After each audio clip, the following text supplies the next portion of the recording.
Yang isinya, tiap satu kantong plastik itu adalah 350 daging yang sudah diiris-iris tipis seperti sashimi.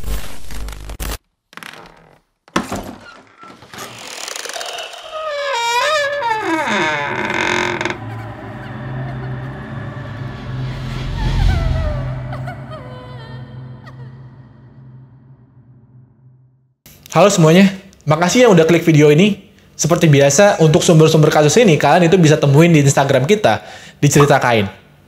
Kasus kali ini itu dari Korea Selatan, dan kita juga dibantu oleh tim riset kita itu dari Korea Selatan.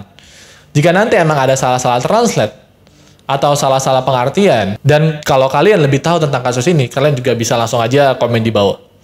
Tanpa berlama-lama lagi, mari kita bahas kasusnya.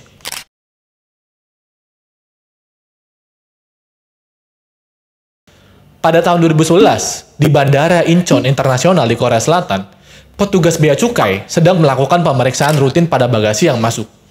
Tunggu, jangan biarkan koper yang itu masuk. Alat scannernya berdering semua pada koper yang itu. Petugas bea cukai langsung menarik beberapa koper ini ke samping. Mereka membukanya dan mereka menatap satu sama lain. Mereka menemukan hampir 200.000, bukan cuma ribuan, tapi 200.000 pil yang dimasukkan ke dalam kantong plastik ziplock berwarna bening ini. Kapsul bening ini itu diisi oleh bubuk berwarna oranye gelap, hampir coklat di dalamnya. Tanpa label, tanpa keterangan komposisi, tanpa botol, hanya pil yang ada di dalam kantong plastik. Pil-pil ini emang kelihatan kayak suplemen. Tapi apakah kalian benar-benar kayak butuh 177.000 pil dalam kantong plastik yang hanya untuk liburan yang cuma sebentar? Pil itu tanpa merek lagi.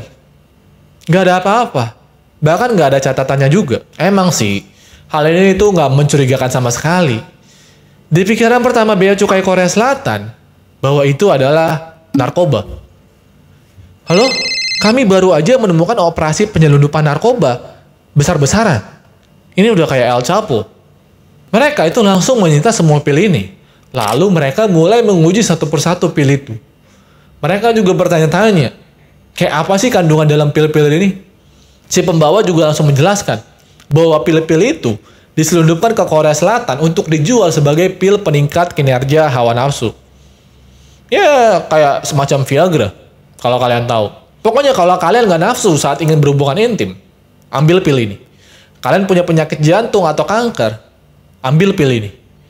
Pokoknya si pembawa bilang, pil ini itu bisa menyelamatkan seluruh penyakit di Korea Selatan. Teknisi lab langsung mulai menguji semuanya. Opioid, negatif. Ketamin, negatif. Kokain, negatif. Fentanyl, negatif. Ini adalah pil misteri. Mereka nggak tahu apa yang ada di dalam pil ini. Tetapi ada sesuatu yang menarik. Beberapa pil diuji lagi dan ternyata di pil ini menunjukkan ada superbakteri yang tinggi intensitasnya. Superbakteri di sini maksudnya adalah kayak bakteri yang biasanya itu nggak bisa dibunuh dengan antibiotik atau obat-obatan. Jadi jika ini tertelan oleh manusia, sangat sulit untuk membunuhnya jika sudah berada di dalam sistem tubuh kalian. Seperti virus. Penguji lab ingin mengetahui komposisi dari pil-pil ini. Pil ini diuji lagi dan ternyata pil ini cocok hasilnya dengan manusia. Yang artinya, pil ini itu terbuat dari daging manusia yang telah diproses menjadi bubuk. Dikemas dalam dosis kecil yang rapi, bahkan ditemukan ada sedikit rambut di beberapa pil. Pertanyaannya sekarang, dari mana bahan yang ia dapatkan untuk membuat 177.000 pil kapsul daging manusia ini? Suwon adalah salah satu daerah di Korea Selatan, dan dia itu terkenal dengan kota yang sangat indah. Di sini juga terkenal sangat aman, dan disinilah fasilitas besar yang dimiliki oleh Samsung. Atau orang-orang sana itu biasanya nyebut kota ini itu adalah kota digital Samsung. Tapi dalam beberapa tahun ini, ada kejadian yang aneh di Suwon. 150 wanita di Suwon itu menghilang secara misterius. Itu sangat menakutkan. Di sana, hiduplah seseorang dengan nama Oh Won Chun yang berusia 42 tahun. Dan dia sekarang sedang menatap ke arah seorang wanita yang berusia 28 tahun yang bernama Jessica. Oh Won Chun berjalan ke arahnya dan bertanya kepada Jessica, berapa harga Anda untuk 1 malam? 15 juta, cukup kan? Ayo main ke apartemen saya. Jessica gak merespon. Karena pertama-tama dia itu bukan pekerja. Jadi Jessica saat itu gak ngerespon. Saat Jessica gak merespon, Jessica langsung diserang oleh Oh Won Chun. Dan Jessica itu memutuskan untuk melarikan diri. Dia berlari mencoba melewati Oh Won Chun. Tetapi Oh Won Chun dengan gampangnya kayak langsung menangkap tangannya. Dia langsung membantingnya ke bawah dan menyeretnya di jalanan. Dia langsung membawa ke apartemennya. Jessica dilempar ke tempat tidurnya dan mulai membuka pakaiannya secara paksa. Dia menjilat seluruh wajahnya dan juga area dadanya. Setiap kali wajahnya berusaha mendekati badannya Jessica berusaha mendorongnya. Dia berjuang secara keras. Oh Won Chun itu punya kebiasaan pergi ke toilet dulu untuk buang air kecil sebelum berhubungan intim. Dalam momen seperti ini, kalian mungkin berpikir bahwa teriak adalah kesempatan yang bagus, bukan? Berharap tetangga atau seseorang itu bisa mendengar teriakan kalian. Ya, ada seseorang yang mendengar jeritan Jessica. 20 orang tepatnya. Ada 20 orang tepatnya di dalam ruangan itu. Dan siapa mereka? Di sudut kamar, ada cahaya kecil dari ponsel Jessica. Dan dia menendangnya ke sudut saat Oh Won Chun itu mulai memasuki ruangannya lagi. Ada 20 orang yang berada di telepon itu mendengar Jessica yang sedang diserang. 2 April 2012, polisi itu melaporkan kepada publik bahwa ada panggilan darurat selama 15 detik. Sekitar pukul 10:50 kemarin malam. Ini penting. Kalian ingat ya? Ada panggilan darurat selama 15 detik sekitar pukul 10:50 kemarin malam. Dan para polisi itu berharap segera melapor jika kalian itu kehilangan keluarga atau teman-teman kalian. Kalian tahu kan bahwa semua panggilan darurat itu akan sampai ke kota terdekat kalian pada saat menelepon gitu. Maksudnya gini nih, kalau kalian menelepon 110 itu kayak panggilan polisi di Indonesia. Kalian itu misalnya tinggal di daerah Cengkareng misalnya. Panggilan tersebut itu akan diarahkan ke lokasi terdekat yang kantor polisi yang berada di sana. Jadi karena hanya waktu teleponnya sebentar itu yang 15 detik, polisi jadi kayak nggak bisa menemukan lokasi akuratnya. Karena sudah larut malam, dan polisi-polisi ini juga nggak pengen ngeganggu penghuni yang tinggal di sini, jadi mereka akan berjalan seperti berjinjit, kayak maling. Memeriksa pintu atau jendela apartemen, sambil menempelkan telinga mereka itu ke pintu-pintu di sana. Ada seorang wanita di sana yang mendekati orang-orang ini. Dia bertanya dengan lembut, apa yang kalian lakukan di sini? Para polisi langsung menjelaskan, kami sedang mencari wanita yang diculik. Kemungkinan besar, dia itu diserang oleh pria. Wanita itu kelihatan gak nyaman. Dia lalu menjelaskan, kemarin malam, saya ngeliat sih, ada kayak sepasang suami istri, tapi dia kayak sedang bertengkar. Saya melihat mereka bertengkar pada malam itu.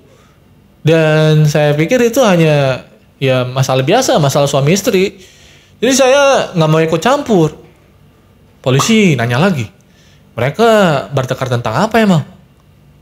Ya pria itu sih nyeret wanita itu ke dalam gedung dengan cara sambil menyekek lehernya ya.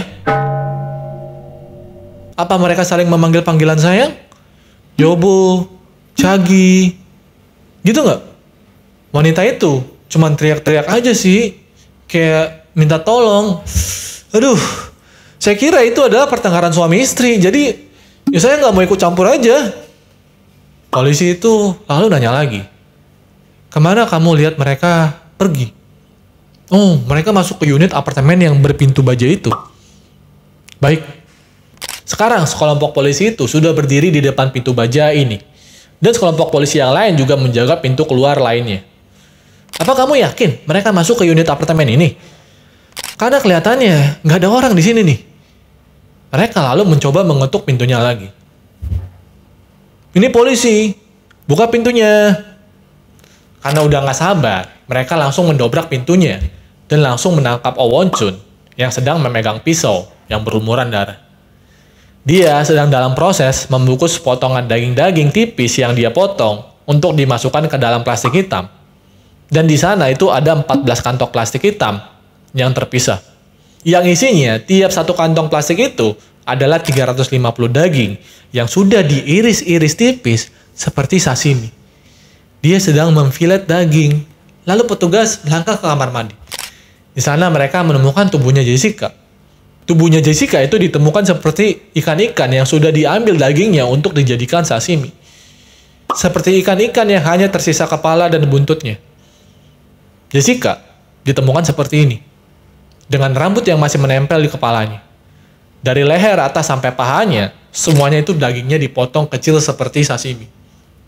Yang miris di sini adalah, ternyata waktu telepon antara polisi dengan Jessica, itu bukan cuma 15 detik. Total panggilan sebenarnya itu ternyata adalah 7 menit 36 detik. Dan saat itu polisi ngaku kepada publik itu hanya 15 detik.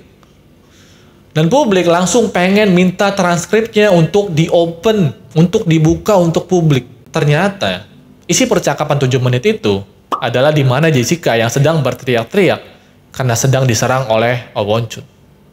Dan 20 polisi di sana yang mendengarkan percakapan itu hanya bertanya-tanya dengan santai. Di mana rumahmu? Halo? Halo? Kamu alamatnya di mana? Ya mereka masih bertanya dengan santai. Yang padahal Jessica di sana sudah teriak-teriak ketakutan. 저기요, 지금 성폭행 당하신다고요? 성폭행 당하고 계신다고요? 네네. 들어갈 때 다시 한 번만 알려줄래요?